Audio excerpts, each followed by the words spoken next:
Hola chicos, el Stuck 3 fue concebido como vehículo de apoyo de fuego directo para la infantería.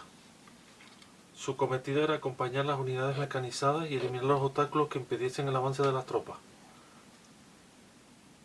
Su principal ventaja frente a los carros residía en la sencillez y la economía de su construcción, pues sustituía la torre giratoria por una estructura cuadrangular fija.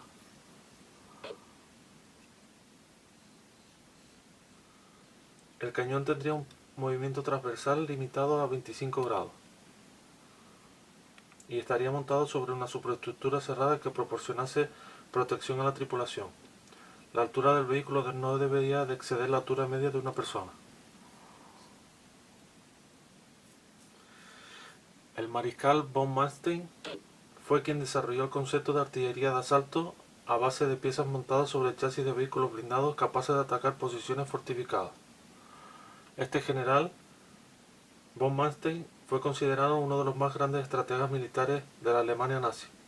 Este mariscal de campo del ejército pertenecía al Estado Mayor y formó parte de muchas campañas a lo largo de la guerra, en la invasión de Polonia, en la batalla de Francia y en todo el frente oriental, con más de 25 condecoraciones en toda su carrera.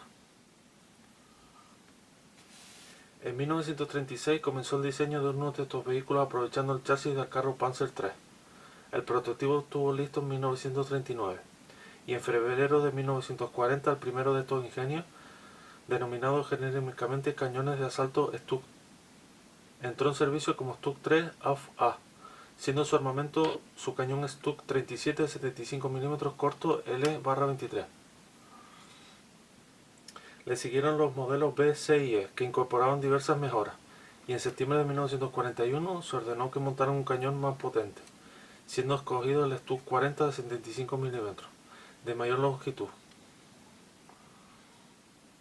El nuevo ingenio con mayor blindaje armado con este cañón fue el modelo Ausf. En 1942 se decidió emplear las cadenas de montaje de los carros Panzer III, ya obsoletos y en proceso de sustitución, para la producción exclusiva de los Stuck, y a finales de este año comenzó a fabricarse una nueva definitiva versión, el Stuck 3 AUF-G. Además de incrementarse la protección, el blindaje frontal pasó a ser de 80 mm y el lateral de 30.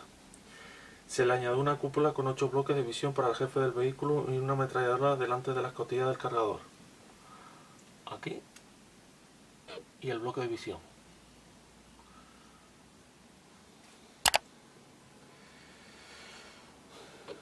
De casi los 8.000 Stuck 3 fabricados entre 1942 y 1945, 7.720 eran de nueva construcción y 173 procedían de convertir Panzer III en Stuck 3. En 1943 fueron entregados 100 Ausf al ejército rumano y otros 59 al finlandés. Algunos ejemplares capturados por los partisanos del mariscal Tito sirvieron en el ejército yugoslavio hasta los años 50. Finalmente, indicar que los carros cedidos a Siria por la URSS fueron utilizados contra el ejército israelí hasta los años 70.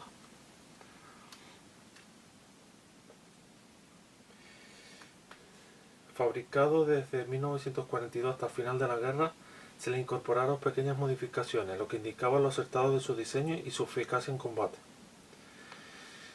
Los cañones Stuck 3 de 75 mm disparaban munición perforante, siendo capaz de perforar casi 100 mm de cero a 1 km de distancia. Tenía una o dos ametralladoras adicionales MG34 de 7,92 mm. Una modificación de este modelo fue poner una ametralladora adicional sobre el techo, con un pequeño escudo de protección para el tirador.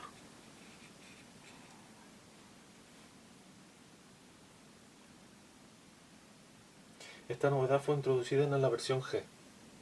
Tenía un motor Maybach de gasolina con 12 cilindros en V, refrigerado por agua, que desarrollaba una potencia de 300 caballos a 3.900 revoluciones por minuto.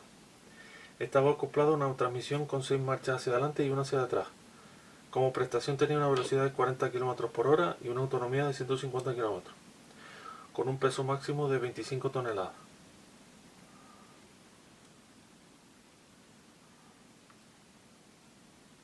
Así que bueno, espero que les haya gustado su pequeña historia. Esto fue uno de los mejores vehículos de asalto de la Segunda Guerra Mundial por parte de los alemanes. Así que bueno, Espero que les haya gustado su pequeña historia y gracias por ver mi vídeo.